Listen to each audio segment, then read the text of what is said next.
Welcome to Beyond the Veil with Daniel Jackson, the podcast where we head down the road of the supernatural and beyond. So, sit back and hold on as we take a ride together to what lies in the unknown and beyond the veil. Beyond the Veil with Daniel Jackson presents guest host Joshua Lewis. Joshua Lewis, someone with a troubled past, struggled to understand the world around him and his purpose within it. Following a simple spiritual path, he would come to understand his purpose in a very profound way. In 2012, his intuitive nature drew him to seek the truth regarding paranormal events and the existence of an afterlife. What he got was way more than he bargained for. As his intuitive abilities developed, he discovered he was able to communicate with souls on the other side. With his new group, H.O.P.E, Helpers of Paranormal Entities, and his intuitive ability, he dedicated his time to helping stuck spirits cross over, as well as grieving people looking for closure. Using a wide array of technological devices combined with intuitive means, Josh has been able to successfully reconnect many people with their deceased loved ones. And now your host, Daniel Jackson, with Josh Lewis in part 2 of Finding Hope in the Afterlife. And they go, oh, yeah. I say, so you can't see that, but you believe in that. Why can't you believe in this? That's a good example. That's really cool. Yeah, you should use it. Like I'll let you do it. Thank you. You're welcome. So you use all these technologies and you bring this out there to them. Is there so I would have to imagine with all those followers, so you're getting a good response from people who don't just want to just believe in this, but they want the knowledge of it themselves. Maybe you're helping them to go and do like your partner did, and they have to go out and find it themselves for their own way. Oh yeah. I mean, I try not to. I mean, I tell people I'm not religious. I'm spiritual. I believe in Christ, but I don't push that on. I don't push him on anyone. Me either. I believe in Buddha and Krishna. I believe, I have a guru, Paramahansa Yogananda, that I follow, and the line of gurus, Mahavatar Babaji, Lahiri Mahashaya, Swami Sri Yakshiwar.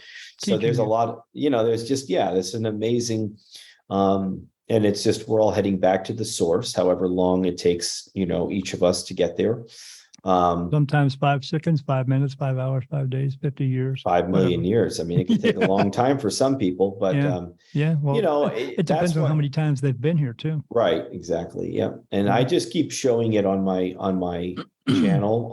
I reach out to, like I said, people's loved ones, and then I get to share that on the channel. I reach out to well-known people and I ask, and I didn't, like I was saying before, I wouldn't know that was possible until I tried it. And I asked for a few people that I wanted to ask for, that I thought was, or I thought were someone that I wanted to really connect with. Out of your reach. Yeah, well, and I wanted, I wanted to ask, but I thought they would be out of my reach. And all of a sudden you get responses going, they're saying, thank you. Yes. I'm okay to talk, I'm okay. Or they're saying, you're going, wow, is this really them? Is this really them? Is this, sure, how did this work? And so, is this really now, another person?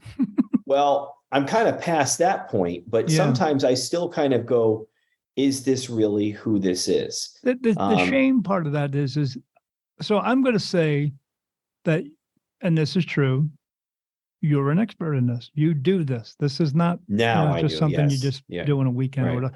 This is what you do. Right. Yet we still have people having a hard time saying, yes, this is what you do, or yes, you're actually getting proof. So they want to hear it from someone else who they consider to be trustworthy, just because he starred in, John Wick 3 or something like that. But they'll take that as, okay, well, he's saying it, then maybe this is really true. But that is interesting. You say and that. if that's the way it's going to happen for them, then great. That's the way it's happened. That's interesting. You said that. I had a lot of people ask me to reach out to a rapper, Lil Peep. Okay. So I didn't really listen to his music. He was after my time in a sense. And so, but the kids, they really wanted to hear from him. The younger 20 somethings, they really wanted to hear from him, and these kids, oh boy. and so I decided, I would do a session and ask for this guy, right? Sure. And so I did. And he really came through, in my belief, and the evidence shows that he really came through. I mean, his cadence, the inflection of how he spoke, everything was just the way that he was. I didn't know that, but his Right. people his people that followed him, right? So since you didn't know that, in other words, there was no way that you could have assumed that's the way he spoke. Or, I have no idea what he's going to say. There's no way that you could have copied that because you'd never heard of him before. I mean, there were just relevance. Little nuances that he did that they would go, that the minute they heard him say the word "yeah" a certain way, apparently was a very big indicator. And they go, the minute I heard him say this, I knew it was him, they would say. And a lot of them, and it was interesting because they were leaving comments saying yes to certain things in the video, but they were all the same things that these people were all saying, these consistency, or whatever. Sure. So, but they all, purposely, but thankfully, they all picked up on it. Right. And at one point in the session, he says, Jesus is sitting right next to you. Jesus is real, or something like that, right? And I had heard that before, and I love hearing that message, right? But I'd heard that before. And so it wasn't the first time I'd heard that. So it was kind of a validation for me. I love it. I call him Christ when I do this session. He was seeing either his vision or something, that either him right there with me, right? Okay. Right. Many commented and said, if Little Peep says Jesus Christ is there, then I believe Jesus Christ is real. It took that. Took Little Peep to say that Jesus was real for that person to believe that, and how powerful. So then no matter the messenger, as long as they took it. Right. And some follower, older guy that didn't listen to him like me, goes, why do you do these dang rappers and stuff, man? I don't want to hear from this guy. And I said, listen, man, if I didn't do that rapper, okay, which I was trying to fulfill a request, but I said, look at these comments commenting about Christ. I said, think about how many people it opened up just the belief a little bit. Maybe they don't go to church now because they heard Little Peep said that Jesus, or whatever, that they don't start praying to Christ, but maybe it opened up, it planted a seed. It planted a seed that maybe there is truth to the fact that this guy is all compassionate and, all loving, non-judgmental, that just wants to help us. Maybe minds, opened up their hearts. And that's what it did. If Jesus couldn't do it, maybe someone else doing it for Jesus, right? That meant something to them, helped them to get to where they need to be. Right? Yeah, man, that's awesome, right? Yeah. Okay, you can't. You can't dispute it.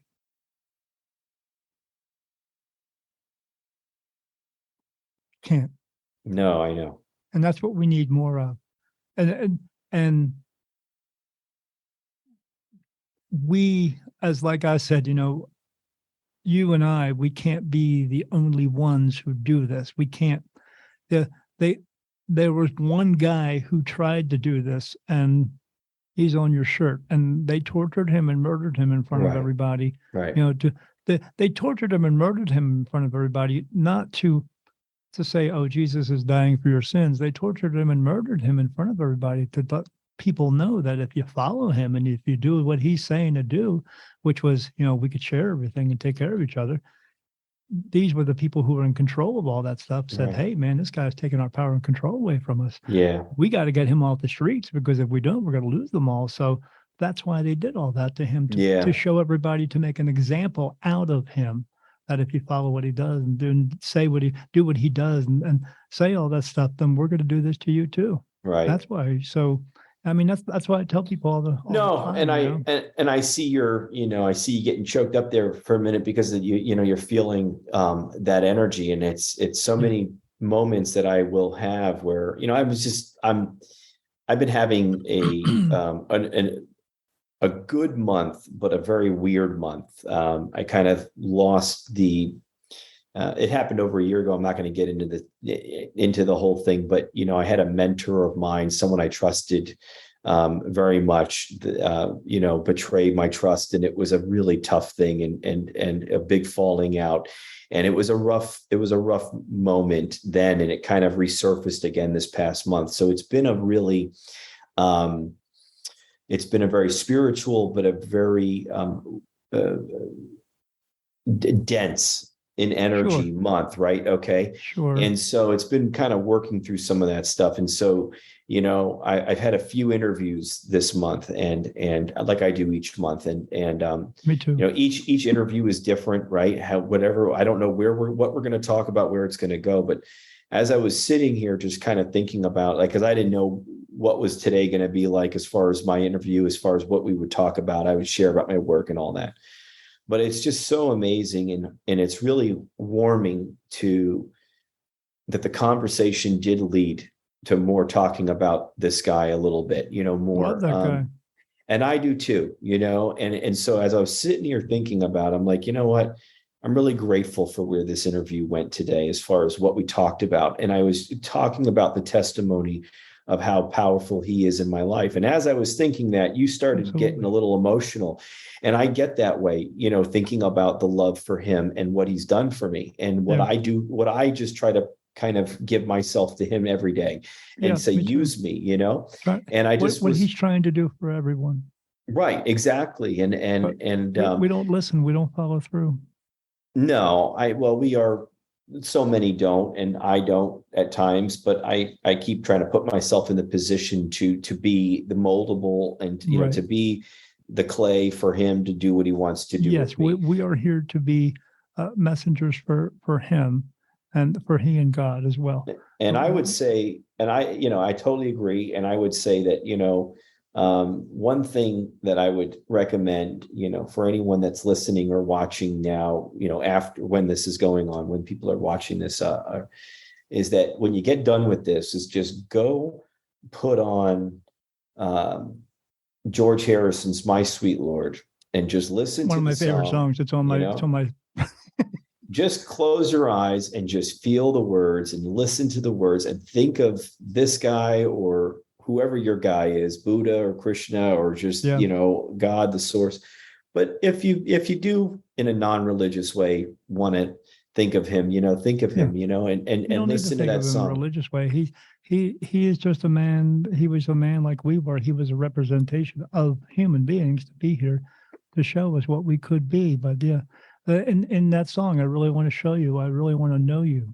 I really want to show you, really want to know you. And even, I'll even go one step further, saying that, even listening to, like, Foreigner, I want to know what love is. You don't have to think of that song as far as a human. You could think of it as being it with your love of God. Yeah. And just think of and just hear the words. And it could be a corny song to you in an 80s way, but it's not.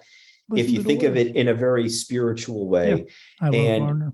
and I will say that you are right. He's not religious, but so many people have turned one of the most liberal people into something that he's not, with their religion.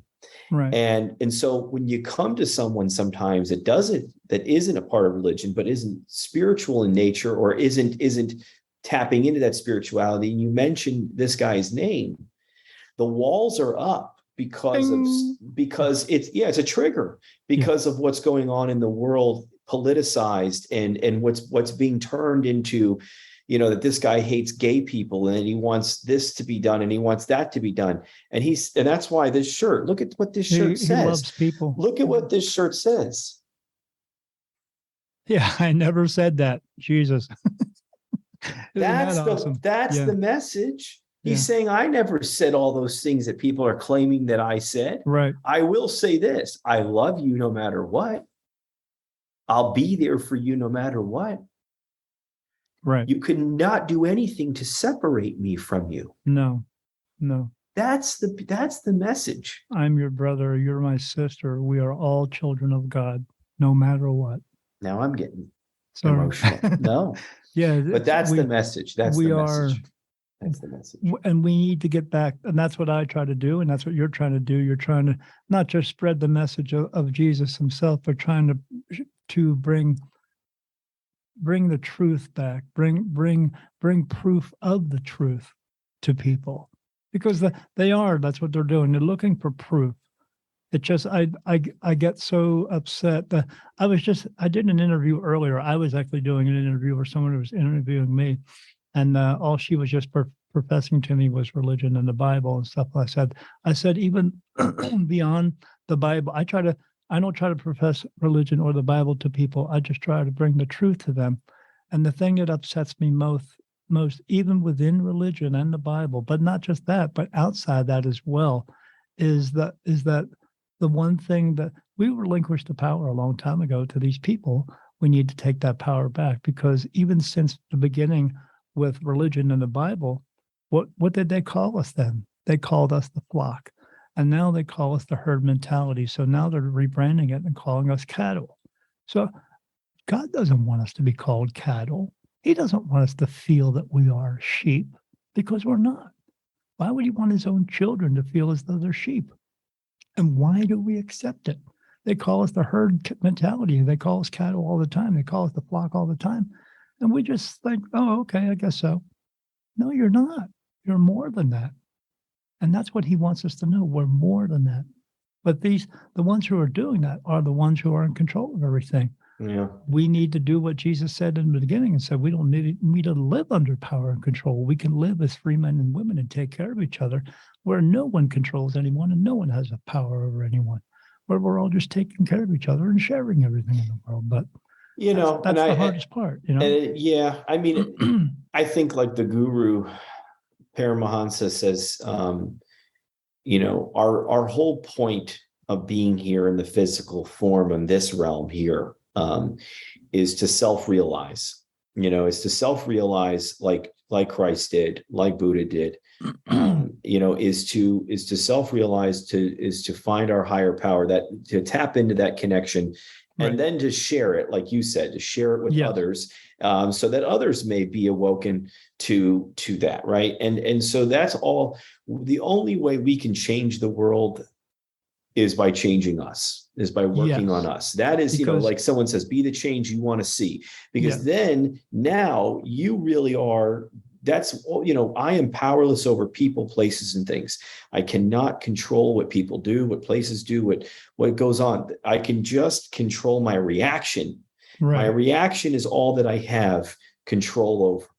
And I need to continue to work on it. So self-appraisal. Yeah, you can get angry at me, but I don't have to be angry at you just because you're angry at me. I can just say, you're yelling and screaming at me. Are you done? Yeah. Right. Okay. And that's uncomfortable. And that may feel like that's hard to do, which it is, but it's something that I have to continue to keep working on. And it's a choice. When I hear people tell me that they've got no fear, they have no, they never have any anger, that they never, and I say, good for you, because that's fantastic. That you must have reached the enlightened state very quickly, because I have all those things still, and I'm working through all of it. Yeah. It's a constant deal of working on that, and I'll be working on that until the day I leave here, I'm sure, and maybe even beyond. But with that said, I have a faith that works. I have a faith that I can bank on. Yes.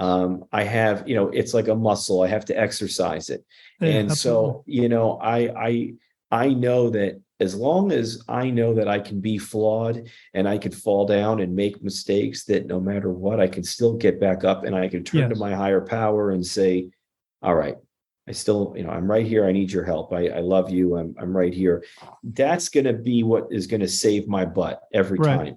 It's when the shame and guilt of just being human keeps me from going to my higher power, because I feel like I'm not worthy, worthiness and self-value issues, that's a problem. And that's one of the biggest things I think that keeps us from reaching the higher states. Yeah, when we let the world convince us that we are failures and that we can't do these things. But I tell people there's no mistakes, there's no right and wrong, there's no failures, there's none of that stuff. It's just what works for you and what doesn't work for you. In order to find out what does work for you, you may have to go through some things that don't work for you.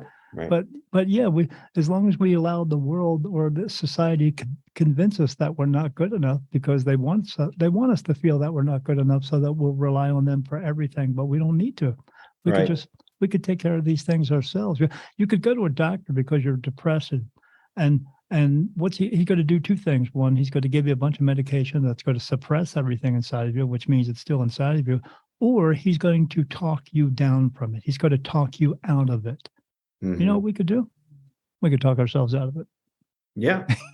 Well, meditation is really the most important thing that meditation is the key to is the key to everything. Yeah, everything. Key to People need to find out not just the true value in themselves, because cars, guitars, all that stuff.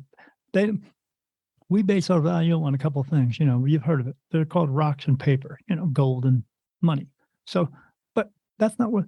But those things don't have value unless we give it the value that it has by being who we are. It's not, the gold is not to have any value unless you have it in your hand. But in order for it to have that value, it has to be in your hand, in us. So we are the ones that put this value on these things that mean nothing, because the true value is, without it being in our hands, it has no value. So it's just a thing. So that's what we've lost in this world, the true value in this world, which is us. We need to get back to that and let everybody. So once we get to that point of sharing everything in the world, then the value of things no longer has a value to it. And we get back to what the real value is. Us, I agree. Because the true meaning of everything is, I'm sure you know this, all is one. One is all. Right. It's the source, right? Yeah. Yeah. He's a part of us. Everything. The unmanifested Father, Mother.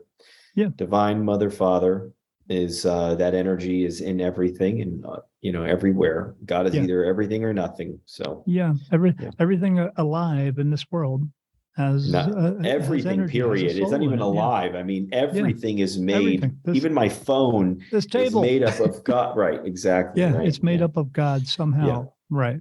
In some different fashion than us ourselves, but it still has it in there. We just have to treat it as what this is a simulation. It really is a simulation. Yeah. It really is. The gurus talk about it. The Wachowski sisters talk about it. How do you think we're doing in the simulation? I don't think we're doing very well. I tell people, with the Garden of Eden, it's not just one little place; it's this whole entire world, and we're destroying it.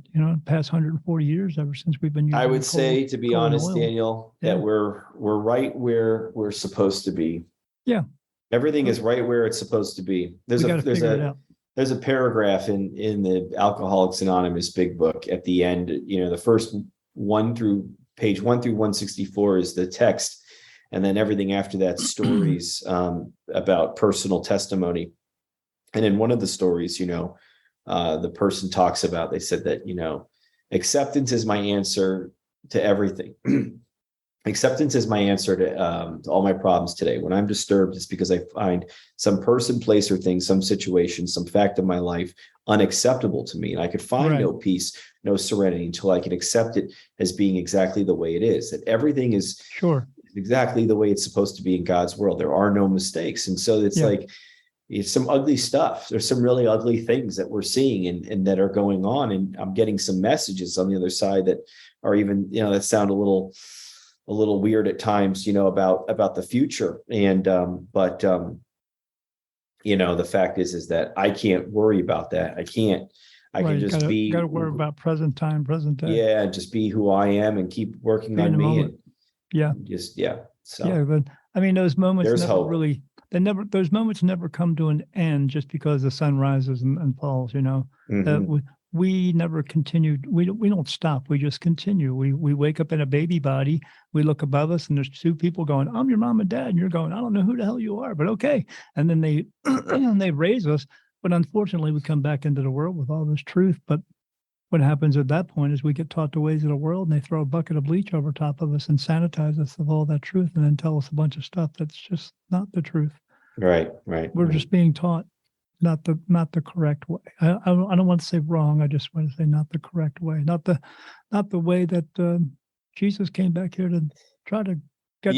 I mean, the collective is going to have to change at some point. I mean, because eternity is patient. Eternity is patient. So I mean, we can't continue down this road because it's, as we just look around, and it's not working out very well. Right. We gotta get back.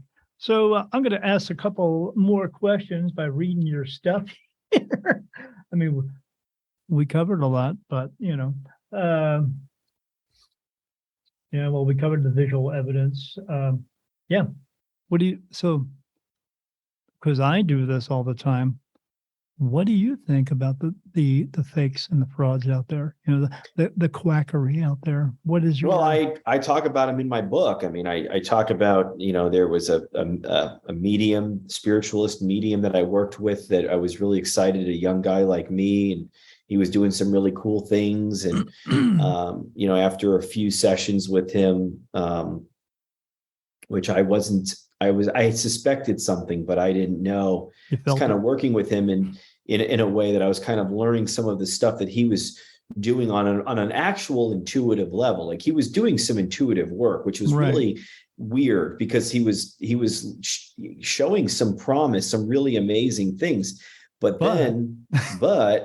he always wanted to make sure people had a wow factor. And he told me that, when he felt like that he could trust me, that, he looks people up or he does certain things, sleight of hand movements on certain things with the pieces of paper, these different things. And I got up very peacefully. I wanted to really lash out, and I got up peacefully and I said, man, I got to leave. And I said, I will let some people know about this. I'm going to tell you in advance.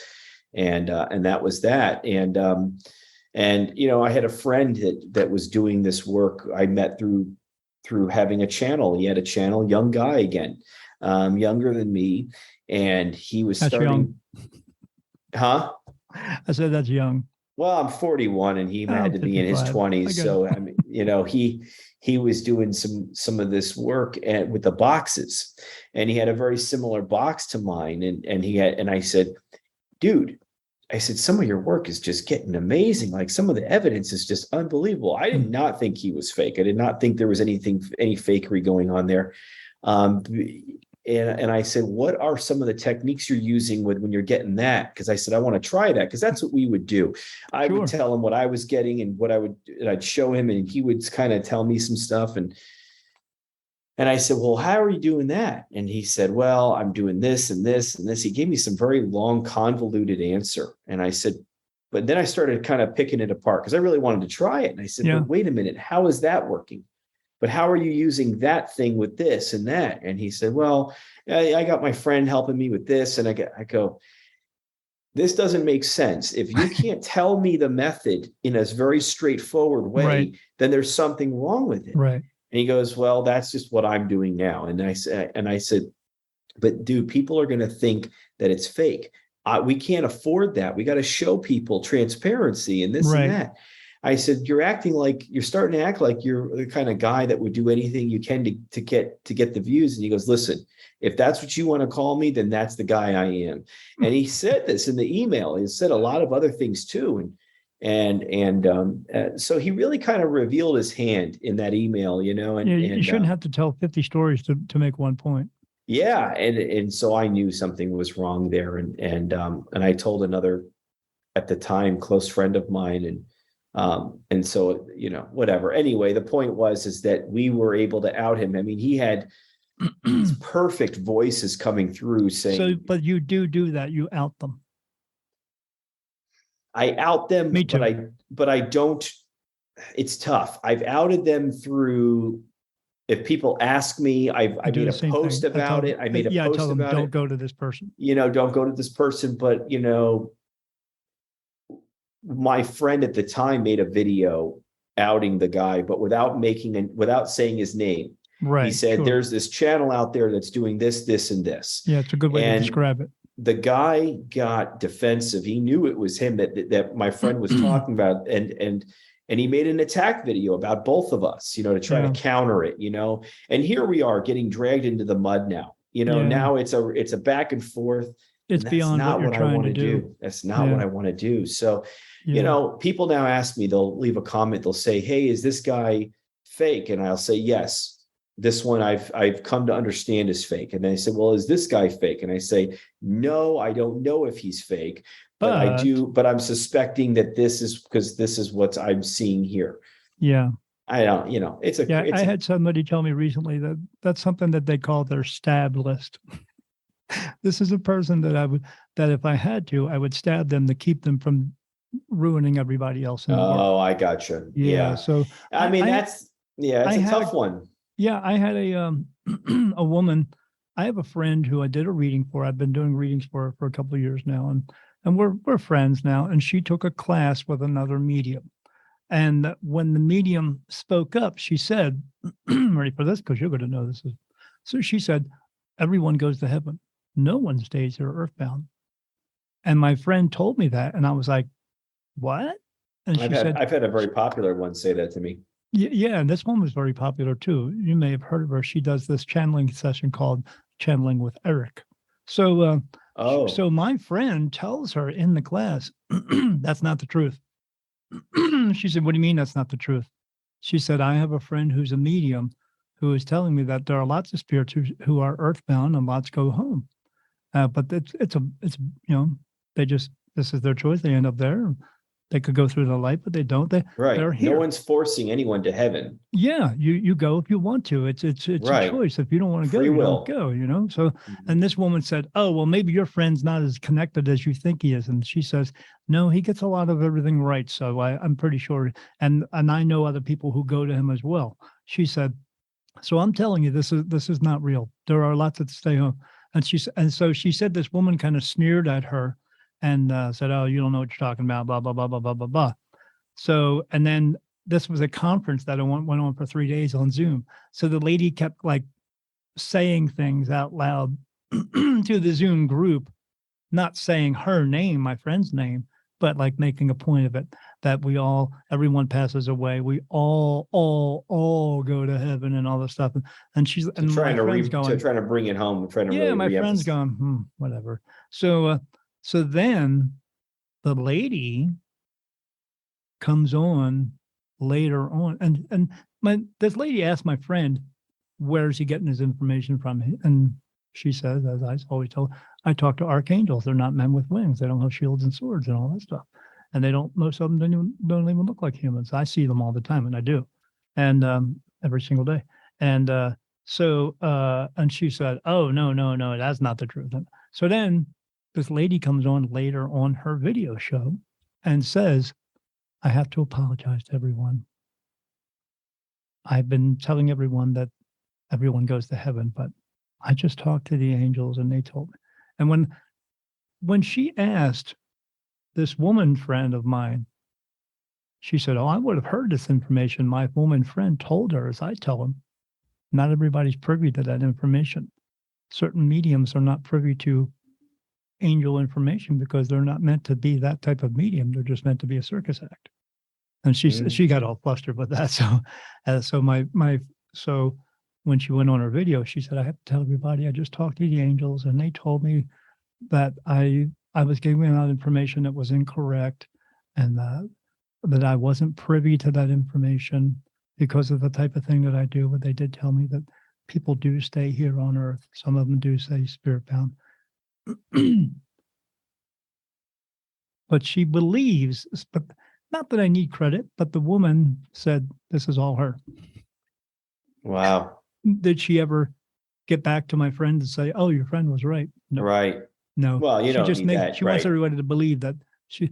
So I asked because I talk to archangels all day long. That's what I see, and they don't look like men. Most of them I see when I see them in my room at night. It looks like they look like 7 foot, 8 foot praying mantises standing in my room, and they put thoughts into my mind. I'm only like 15% me now, and 85% is all them coming through. And I see them around me during the day.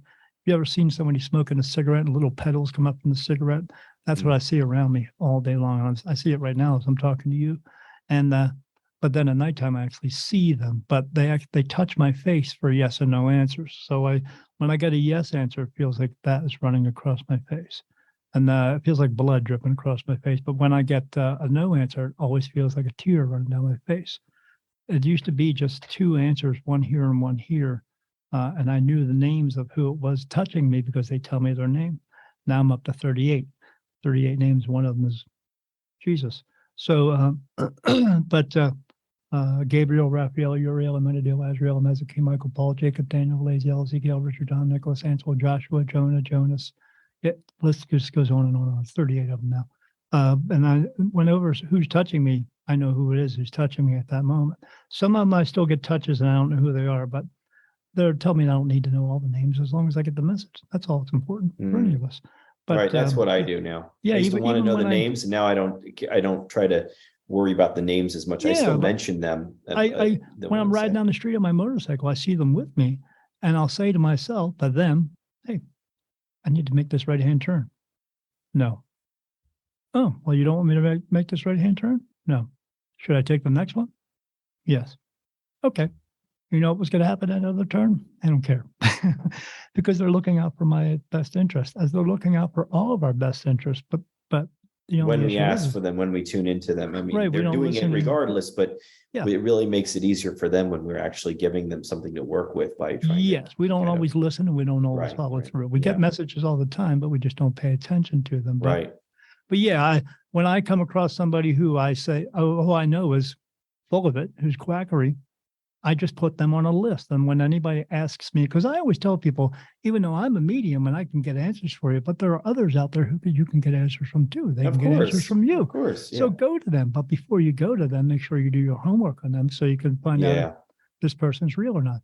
But I do have a list of people that I tell people, don't go talk to this person because she's full of it, or they're full of it because they prove it too much. They got so many people convinced of what they are, but even when you read through the lines of, you can tell they're full of shit. So I try to do the same thing. I try to put people just in that way. Hey, not that they're wrong, and maybe they are getting some stuff correct, but do your homework before you put some value into what they're saying or what they're telling you. Right. Because that's what we should all do. We should all do that all the time. Like, my book that I have is a story about me, and then there's also 25 channel messages in there that these are things that God just wants us to know. They're called the basics. But the story about me is fine because people want to read a story. But the story behind that story is, if you're having the same things that I'm having going on with me that led me to become this, if you're having those types of things, go out and reach out and find your people. Right. Because there's other people out there who are going through it too, but not just in this way. This is for everyone in the world. If you're having something go on in your life that you can't figure out, find your people who can help you do this. Sure. And the ones who are really going to help you aren't the ones who are going to charge you a bunch of money. They're just going to try to help you because they're going through it too. Right. And that's what we should be all doing. But the president said, a couple of years ago with COVID, we're all in this together. We've always all been in this together. If we weren't, why is there 7.5 billion of us? Because we're meant to be together to try to figure this stuff out together. Yeah. Try to self-realize, man, without realizing it. Yeah. I mean, and that's why he spoke to you. Yeah. Because he needs help. Because it can't just be him. Right. Right. There's a lot of others like us that need to spread his word. Amen. To totally bring agree. love back, because love works. He's coming. It works way better than everything else, so why aren't we doing that? But I'm glad you're out there doing this, because like I said, man, as soon as I get done here, I'm going to go subscribe to your page. Because I see it all the time too. But again, for me to describe that to someone, I can't. But some people get it, but they don't see what I see. But you're showing them what's there. Yeah, visually and letting them hear it. Yep. Yes, and letting them hear it. It's that strong. That's another thing. They've got to hear it, Everybody's looking. That's what I tell people.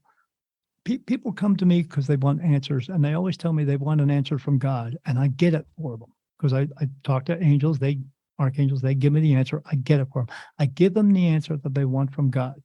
You know what the problem is, Joshua? They don't like it. Yeah. They want their own truth, I hear you on that. Yep. But you are bringing answers. You're bringing truth. You're bringing proof. He's using me, and I'm very grateful for it. That's all I can ask. That's all I can say. But he's not just using you, you're doing it together. That's what he wants. I feel that. I feel that. Yeah. Yeah. Well, I mean, people say we're just a conduit, but without us, there wouldn't be anything. We are a part of this. We're a team. Jesus and I are a team. I'm a team with these archangels because. Oh, I definitely. That's what I say. The soul, the Hope Soul family. I say the family on the other side that's helping, because there's a whole team. Family. Yeah, the real family. The soul family. Yeah. Right. Right. Because he's not just using you. He is you. I do. That's my my affirmation. My before I meditate is, I am the light. I am one with you, Father. And then Absolutely. I say it, I whisper it, I am the light. I'm one with you, Father. And then I go internal in my head, I am the light. I'm one with you, Father. And that's the affirmation I say every day before I meditate. And some days when I say it, I feel it. And other days I say it, I don't feel it, but that's okay. Because I say that I know that I'll feel it later, or I'll feel it. It's not that it's going away or anything like that, but you're getting answers. So in other words, you're getting answered back. Oh yeah. He told you to do it through this woman, Yep. And Jay told you to go pray for it. Yep. Basically, I want you to go do this because I want you to see what's going to happen. Right. Go pray to me later on by yourself in the privacy of your own home, not through a woman, not through anyone else. And then that's the way you will get the validation. Right. I'll work through other people, and you'll get messages from me from other people. But really, the most important is going to be put on your heart by me directly, and no one else is going to intercept that. It's not a priest. It's not anything else that's going to get in the way of that. Right. Because you don't need them. Right. You don't need it. Right. Yeah. You don't need to have someone break a twig. I am there. Break a twig. I am there. Lift a stone. I'm underneath it. And that's from the Gospels of Thomas, and talks about it. And that's Jesus's words that you can. I don't need someone else to tell me what kind of relationship I need to have with God when I know what kind of relationship I have with Him already, because He's within me. Yep. Well, this is a pleasure, man. I really got to tell you, man. Tell my audience members where they can find you. Oh, yeah. HOPEparanormal.com is the website, HOPEparanormal.com. You can join in on group sessions I offer on Patreon. I do private sessions for people. I've got my book. I've got a free app that is on iOS and Android. I've got events going on. My next event is in February in Georgia, February 10th through the 12th in Savannah, Georgia. And I'll be having a new class coming up, I'm sure, scheduled in the next couple months. So a lot of things. What does your app do? It's a communication device. It's a free app to help. It's getting better. I'm about to release a paid version for on desktop, but it's a spirit box. I mean, it's a box to use. It's an application to use to communicate. I mean, what you have to watch the tutorial, and it's not going to happen right away, I'm sure, but you got to, kind of give it a little bit, because the connection's with us. So it takes a little bit of time to, learn how to work it. But some people turn it right on and they're already tuned in, and all of a sudden they follow the directions and they're getting instant replies, very positive, beautiful replies. So sometimes they need that energy from the device that you're using. The spirit themselves soak up that energy so they can bring in. They know, oh, this is a phone. Well, I'm at the speaker for me. I can bring a message out. Right. It's a phone. I mean, they can. That's what you use a phone to talk to someone who's not there. Right. So that's exactly what's the now point you're just of this. Talking to another person who's not there. This is like a soul astral phone. Yeah. How did you end up developing that? Well, just working with different devices over the year, physical devices, I decided to, start creating an app. And I took me and my partner, Dennis, months and months of creating it, working on it. And then, I tried bringing my mentor into it, and that didn't work out very well. And, but, now we have, a beautiful program that's been out for, over a year now. And it just continues to get better. And I'm about to release this new version coming out for desktops and online. And awesome. So I get messages all the time. I have my book, and I'm writing a new book that's going to be called, the working title is Encounters with Them. In other words, I just lay in bed, and sometimes they just tell me stuff, and I go, so I get on my phone, and I go, That's funny. That's what I'm doing right now. this one just told me this and this and this. Yeah. I just had a guy and a girl stand in front of me, and the guy ran right up to me, said, "I'm going to punch you." And I was like, "No, you're not, because you can't touch me. Go ahead and try." And he tried, and he goes, "I can't." I was like, "Yeah, because I'm protected by archangels. No spirit, unless you're a good spirit, can touch me." So, and then he got all angry, and he left and walked away. But I said, "Okay, this guy just," because I'm going to write it all down. Why? For the same reason you're doing it. Yeah. Because people want to hear what they have to say. Yeah. I'm doing my second book. It's Conversations with Spirit, and it's going to be a lot of transcripts of my encounters with them. So me too. It's the same thing. I'm very doing. interesting. Very good. Well, thank you. I got to thank you, Daniel. Hold your book up in the air. Oh, sure. We don't want to just see it in the background, because if you were just meant to be in the background, you wouldn't be doing what you're doing. Finding Hope in the Afterlife. Look at that. That's a nice cover too. I like the glossy. Thank cover. you. Yeah. Thank you. I just went with the flat black cover there, black and white. You see, with me, you see a man walking into a bright white light. It says, "Oh, that's the cover of your book." Yeah, that's cool. It says The New Beginning. It says, here it is. Yeah, let me see. There it is. Oh, that's actually really, that's very nice. It's like very classy. That's me. I have, look how good I look in that picture, man. Do I look that good? Let me see. My photographer said it's all about lighting. I was like, man, I tell my wife and I, when we first saw these pictures, I was like, man, who's that? He looks really handsome. Right. Yeah, if I want to get lucky, I got to show my wife that picture. Here are some pictures in my book. I got a bunch of pictures in my book. And, oh wow, look at that. You could see that this is a picture from the cemetery. When I was at the cemetery with a new recorder, I was talking about Jesus, and I was telling the spirit to ask for Christ. But look what appeared in the sky right above me. What is that? What is that face there? Well, no, I don't know. You could see there's a kind of, but if you look at the cross, it's just a straight cross right there. You know what else I see in that cross though?